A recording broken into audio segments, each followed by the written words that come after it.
பிராத்மிக் புக்கில் பாக் 6ல் பார்ட் 1 அப்படின்னா lesson number 1 அதில் அனுவாதம்னு இருக்கும். உங்களுக்கு அனுவாதம் அப்படின்னா டிரான்ஸ்லேஷன் அர்த்தம்.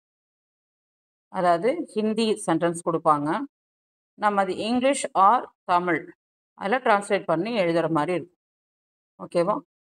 ஸோ நான் எக்ஸ்பிளைன் பண்ணுறேன் பாருங்கள். கோபால் இதர் ஆவோ.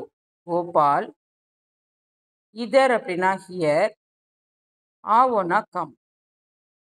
கோபால் இதர்னா ஹியர், ஆவோனா கம். கோபால் இதர் ஆவோ. Gopal come here. கோபால் இங்கே வா. இது தமிழ்ல. கமலா உதர் ஜாவோ. கமலா உதர் அப்படின்னா தர், இதர்னா ஹியர், உதர்னா தர், ஜாவோனா கோ. கமலா உதர் ஜாவோ அப்படின்னா கமலா கோதர். கமலா அங்கே போ. தும் கிதாப் லாவோ. தும்னா யூ, கிதாப்னா த புக், லாவோனா பிரிங். தும்னா யூ, கிதாப்னா த புக், லாவோனா பிரிங். தும் கிதாப் லாவோ, பிரிங் த புக் அப்படின்னு எழுதலாம். ஓகேவா? யூங்கிறது தும் இது பண்ணுறாங்க, யூ ப்ராக்கெட்டில் கொடுத்துருக்காங்க. நீங்கள் பிரிங் த புக்னே எழுதலாம். ஓகே, இப்போ தமிழில் சொன்னோம்னா தும் கிதாப் லாவோன்னா நீ புத்தகத்தை கொண்டு வா. தும் வஹா பைட்டோ. தும்னா யூ, வஹாங்னா தேர். நம்ம அங்கே உதர்னு ஒன்று படித்தோம், அதுக்கும் தேர் தான், வஹாங்க்கும் தேர் தான். பைட்டோன்னா சிட். தும் வஹா பைட்டோன்னா தும் யூ, வஹாங் தேர், பைட்டோ சிட். நீங்கள் சிட் தேர்னே எழுதலாம். ஓகே, தமிழில் சொல்லும் போது தும் வஹா பைட்டோன்னா நீ அங்கே உட்கார். தும் யஹ் கிதாப் படோ. தும்னா யூ, யஹ் அப்படின்னா திஸ், கிதாப்னா புக். இப்போ யஹ் கிதாப் அப்படிங்கிறது திஸ் புக். படோனா ரீட். தும் யஹ் கிதாப் படோ, ரீட் திஸ் புக். தமிழில் எப்படி சொல்லுவோன்னா தும் யஹ் கிதாப் படோவை நீ இந்த புத்தகத்தை படி.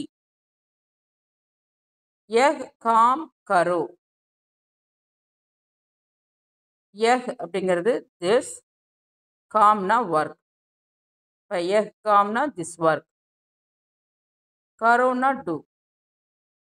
யஹ் காம் கரோனா do this work.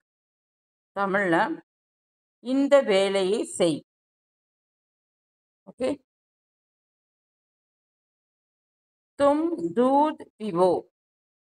Dumna you, தூத்னா மில்க், பிவோனா ட்ரிங்க். தும் தூத் பிவோனா ட்ரிங்க் மில்க். அதே தமிழில் நீ பாலை குடி. தும் தூத் பிவோ, நீ பாலை குடி. வஹ் கலம் தோ. வஹ் அப்படின்னா தட், யஹ்னா திஸ் படித்தோம் இல்லையா, வஹ்னா தட், கலம்னா பென். இப்போ வஹ் கலம்னா தட் பென். தோனா கிவ். வஹ் கலம் தோனா கிவ் தட் பென். இது தமிழில் சொன்னோம்னா அந்த பேனாவை கொடு. ஓகே, ஏக் ருப்பியா லோ. ஏக் ருப்பியானா திஸ் ருப்பி. லோ அப்படின்னா டேக். ஏக் ருப்பியா லோன்னா இந்த ரூபாய் பணத்தை எடு. Take this rupee.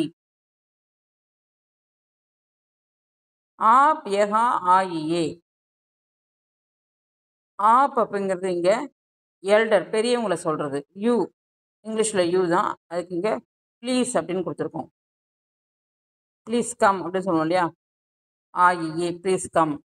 ஆப் யஹா ஆயியே. யஹானா ஹியர், ஆயியேனா கம், ரெஸ்பெக்டடாக இருக்கிறனால ஆப் ஆயியே ப்ளீஸ் கம். நீங்கள் இங்கே வாருங்கள். இந்த யஹாங், வஹாங், இதர், உதர் எல்லாம் இந்த இந்த லெசனில் படிச்சிருக்கீங்க. இதர் யஹா ரெண்டுக்குமே ஹியர் தான். உதர் வஹா ரெண்டுக்குமே தேர். ஓகேவா? ஸோ இதில் 10 சென்டென்சஸ் வந்து ஹிந்தி டு இங்கிலீஷில் எப்படி ட்ரான்ஸ்லேட் பண்ணணும்னு கொடுத்துருக்காங்க. ஸோ இதை நீங்கள் ப்ராக்டிஸ் பண்ணுங்கள்.